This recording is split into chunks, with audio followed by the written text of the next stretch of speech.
I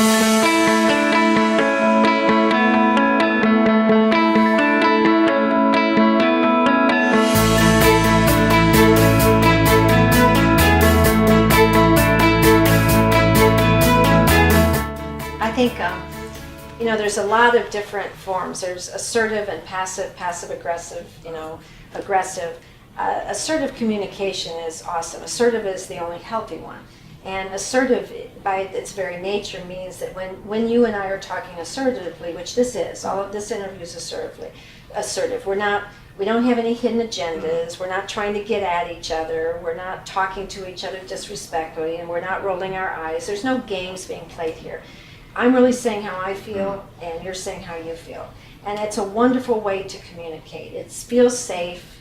Neither of us feel threatened. Neither of us are angry. If we are keeping score, the score is 10 to 10. We have an even score. So playing games in relationships with communication by not saying how you really feel and not telling people what you really need, expecting them to read your mind, it's what we get into a lot in relationships. We grew up doing it a lot.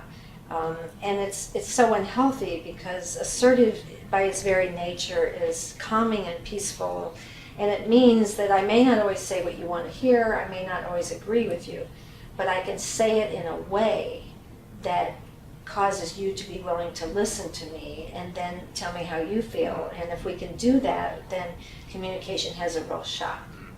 It reminds me of, I had a mentor who was a Chinese business leader, very, very successful man.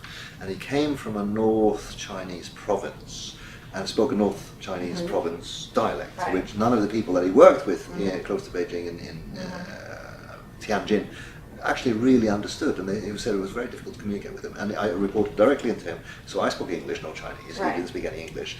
And he always said this thing, and he often used it in seminars and presentations that he did, and it had to be translated from his Northern Right. Chinese dialect.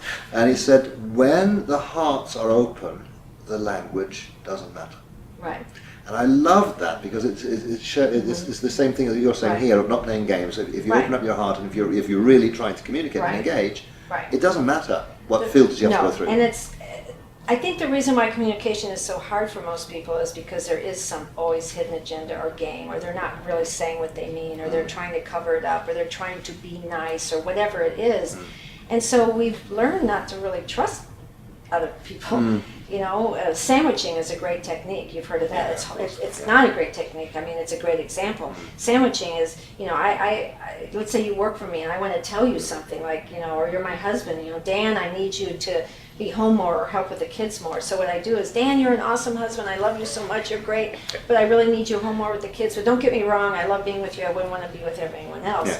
Well, that's really kind of a horrible way to connect, because I'm saying something good, and just when you start feeling good, then I throw in something bad, so now you kind of feel bad, and then I throw in something good. You know, I teach people that assertive communication means I don't have to sandwich the good. If you're a good husband, then I need to tell you that every time, you know, I really love you today, or that was so sweet of you to do that, or thanks for helping me out. And if you do something that I need to talk to you about, then say that assertively too. Dan, I really need more help with the kids, and I know you're gone a lot, and I understand, but when you're home, I've got to have some time to myself. Okay, that's assertive communication. So, and especially with your kids, you don't need to say, Dan, you're the greatest kid ever, and I love you, and you're so sweet, and you're so nice, but we really need to work on this C. But honey, don't get me wrong, Mommy loves you. And okay, there's that weird mixed message again. The kid's like, I don't even know what to do with that. Yeah. Does she love me or is she not? Yeah. Is she mad at me or is she okay with Yeah. me? So assertive means you say what you want, and you say it in a timely way, and you don't have to couch it with a lot of games, and you kind of just talk to people.